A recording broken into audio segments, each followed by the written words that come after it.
I was 21 when my fiancé asked me to marry him. I still remember that day like it was yesterday, the happiest moment of my life. He had always been the light of my world.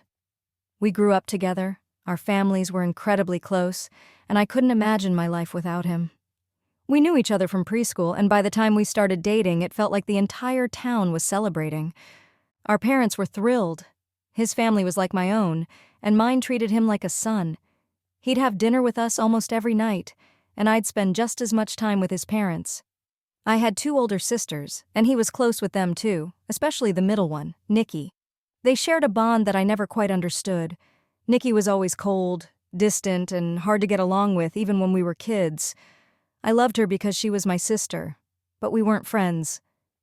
But Nikki was different with him. She saw him as a brother, confided in him during some of the darkest moments of her life.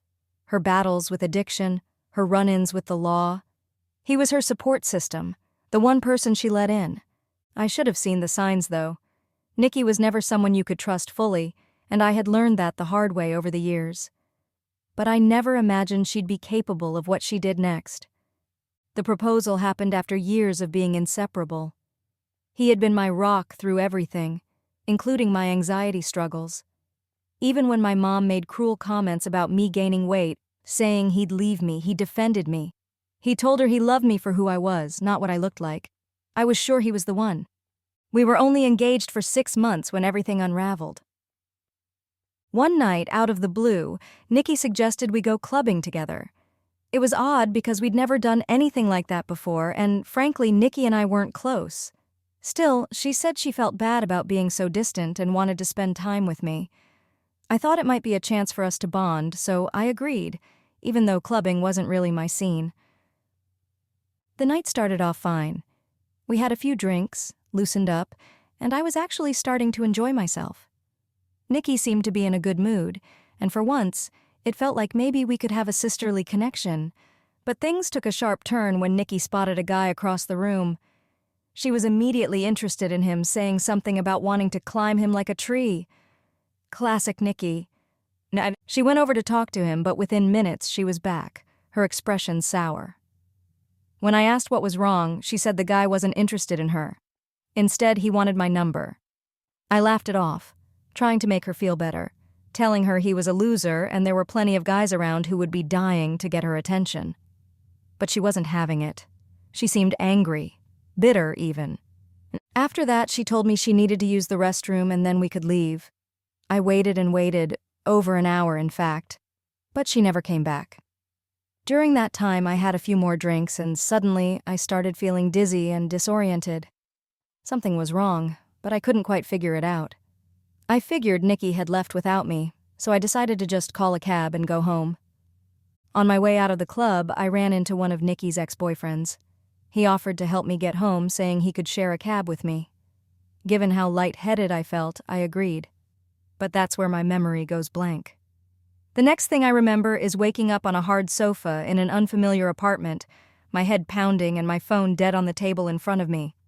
Nikki's ex explained that I had passed out in the cab, and since he didn't know where my parents lived, he brought me back to his place to make sure I was okay. He offered me some water and painkillers, then called a cab to take me home. I was grateful but embarrassed, worried that my fiancé must have been worried sick about me. When I finally got home, though, I was greeted by a scene I never could have anticipated. My parents were there, along with Nikki, my fiancé, and his parents. At first, I thought they were all just concerned about me being gone for so long. But then my fiancé's face twisted in anger, and the first thing out of his mouth was, "How could you do this to me?" I was speechless. What was he talking about? I tried to explain that my phone had died, that I'd passed out in the cab, but he cut me off, accusing me of cheating on him. Nikki chimed in, calling me a liar, saying that she had seen me flirting with random guys all night and that she had watched me leave with her ex-boyfriend. She even had photos to back it up, grainy shots of him with his hand on my back, ushering me out of the club. I tried to tell them that nothing had happened, that I didn't even remember his hand being there, but it was no use. Nikki's ex had backed up her story, claiming that I had begged him to take me back to his place and that we'd slept together multiple times, I felt like I was trapped in a nightmare, screaming at Nicky, begging my fiancé to believe me, but he just shook his head and left. And just like that, my entire world fell apart. After my fiancé stormed out, the room was dead silent, except for the sound of my mother quietly sobbing. My father stood there, arms crossed, his expression unreadable, but I could tell he was angry. I turned to Nicky, still in shock, begging her to tell the truth, to stop this horrible lie. But she just stared at me coldly, completely unfazed by the chaos she had caused. "Why are you doing this?" I asked her, my voice trembling. "You know nothing happened. Why are you lying?" Nicky shrugged as if my pain was nothing to her. "I'm not lying," she said, her voice calm. "I saw what I saw, and so did everyone else. It's not my fault you can't admit what you did." I felt like I was going to be sick. How could my own sister, the person I grew up with, be so cruel? I couldn't understand it. I couldn't believe that the person I had loved and trusted for so long would go to such lengths to ruin my life. But the worst part? My parents believed her. As I turned to my mother for support, hoping she would see through Nicky's lies, she slapped me across the face so hard that I stumbled backward. I gasped, clutching my cheek, shocked beyond words. My own mother had hit me, and it wasn't just the physical pain, it was the emotional betrayal that cut the deepest. "How could you do this?" she hissed, her voice trembling with anger. "How could you betray him like that? After everything he's done for you? You've humiliated us, embarrassed this family." I could feel the tears welling up in my eyes as I tried to explain, but every time I opened my mouth, I was cut off. My mother didn't want to hear it. My father wouldn't even look at me, and Nicky just stood there, satisfied with the chaos she had unleashed. My fiancé's parents had already left, too devastated to stay any longer. "Get out," my mother spat. "You're no daughter of mine." I was homeless, jobless, and abandoned by everyone I thought would always have my back. I had no place to go. None of my family members would take me in. They had chosen my fiancé's side without even giving me a chance to explain. I ended up staying with a friend for a few nights, crying myself to sleep, feeling more alone than I had ever been in my life. I tried to reach out to my fiancé, calling and texting him over and over, hoping that he would finally listen to my side of the story. But every message went unanswered. I even drove by his house, desperate to talk to him face to face, but he wouldn't see me. He had cut me off completely. Then, to make matters worse, my mother texted me a few days later. She told me she was throwing all of my things out and that I wasn't welcome to come home. She couldn't believe I had done such a horrible thing, she said, and I was no longer her daughter. She didn't even give me a chance to collect my belongings before tossing everything I owned out on the street. The betrayal was so deep, so cutting, that I didn't even have the strength to fight back. My entire world had crumbled in a matter of days. I had no one. I had been thrown away like trash, all because of Nicky's lies. For weeks I tried everything to get my fiancé back. I sent him long, heartfelt messages explaining what had happened that night, swearing that I hadn't cheated on him. I tried to make him see that Nicky was behind everything, that she had orchestrated the whole thing. But nothing worked. He didn't want to hear it. He didn't believe me. The final straw came when Christmas rolled around. I was couch surfing at this point, staying with different friends just to have a roof over my head, and I hadn't spoken to my family in weeks. But I thought maybe, just maybe, they would soften around the holidays. I thought maybe there was still hope for reconciliation. I decided to go to my parents' house to try and make peace. When I arrived, I knocked on the door, but no one answered. I stood there for a while, waiting, hoping someone would open the door. But the house was dark, and it quickly became clear that no one was home. Later that day, my friend called me and told me that she had seen photos on Facebook. My family had gone out of state to celebrate Christmas without me. They were all there. My parents, my sisters, my grandparents, even my fiancé and his family. Everyone was smiling, looking so happy, as if I had never existed. I sat in my friend's tiny apartment, staring at the pictures through my tears, unable to stop the flood of emotions. I had been completely cut out of their lives. They had moved on without me, and there wasn't a single person who cared enough to wonder where I was or how I was doing. It broke me. For days I cried. I cried until I couldn't cry anymore, until my body was exhausted from the constant pain and sadness. Eventually, I realized I couldn't keep living like this. I couldn't keep torturing myself over people who clearly didn't care about me, so I made a decision.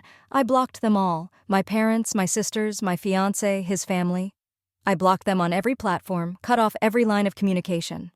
I returned my engagement ring and tried to start over. A friend of mine knew someone who was looking for help in their restaurant a couple of hours away. They even had living arrangements set up above the restaurant for cheap rent. It wasn't glamorous, but it was a way out, a way to escape the hell my life had become. So I took the offer, packed up what little I had left, and left my hometown behind. It wasn't easy. The apartment was tiny and the work was grueling. 10+ hours almost every day, but I saved money. Slowly, I started rebuilding my life. I eventually moved into a nicer condo, and now I'm the assistant manager of the restaurant. It's not the life I had imagined, but it's mine, and I've found some peace in that. But after 2 years of no contact with my family, my past came knocking at my door. Literally. It was a regular afternoon when I heard the knock on my door. I wasn't expecting anyone, and most of my friends knew to call before they came over. My heart skipped a beat as I approached the door, half hoping it was just a neighbor or someone looking for directions. But when I opened it, I froze. Standing there on my doorstep was my ex-fiancé. I hadn't seen him in 2 years. I had spent those years trying to move on, trying to heal from the heartbreak and betrayal that had shattered my life. And now, here he was, standing in front of me like some ghost from my past. My first instinct was to slam the door in his face, but he was faster than that, pushing the door open just enough to stop me. "Please," he said, his voice soft, almost pleading. "Just hear me out." I stared at him, trying to keep the flood of emotions at bay. The anger, the sadness, the love I had once felt for him, it all came rushing back. But I couldn't let him see that. I couldn't let him think that he could just waltz back into my life like nothing had happened.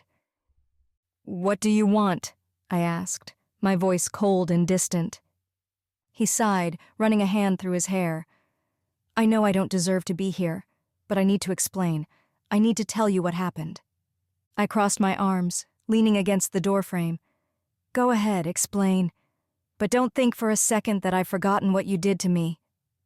No. He looked down at the ground as if the weight of everything was finally hitting him. "Nikki, she confessed. She admitted that she lied. About everything.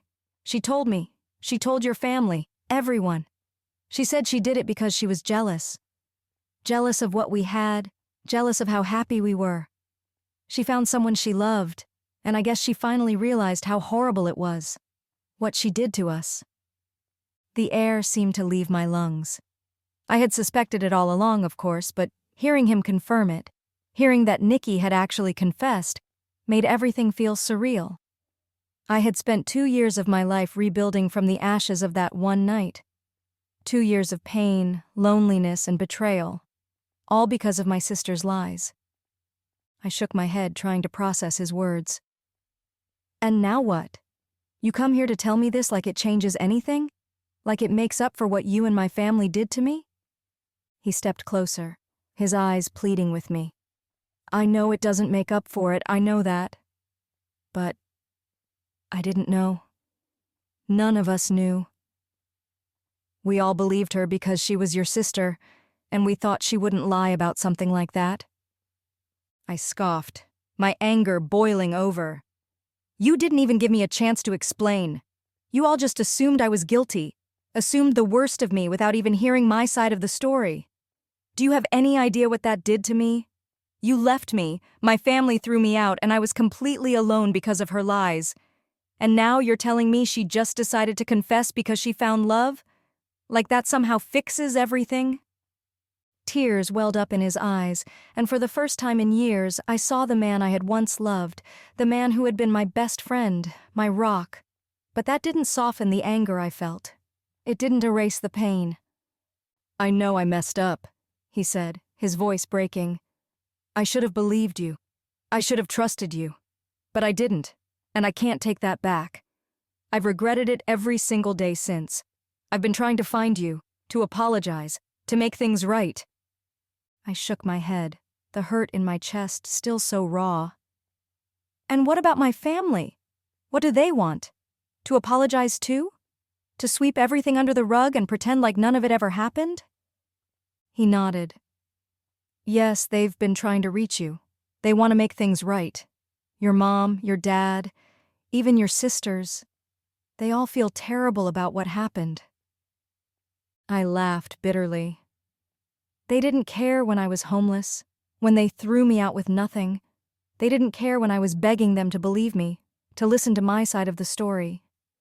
And now, suddenly, they feel bad? Now that Nikki has confessed, they want to act like they didn't ruin my life? He stood there, silent, unable to refute what I was saying. Because he knew I was right. He knew that no amount of apologies or explanations could undo the damage that had been done. I can't forgive Nikki, I said, my voice steady.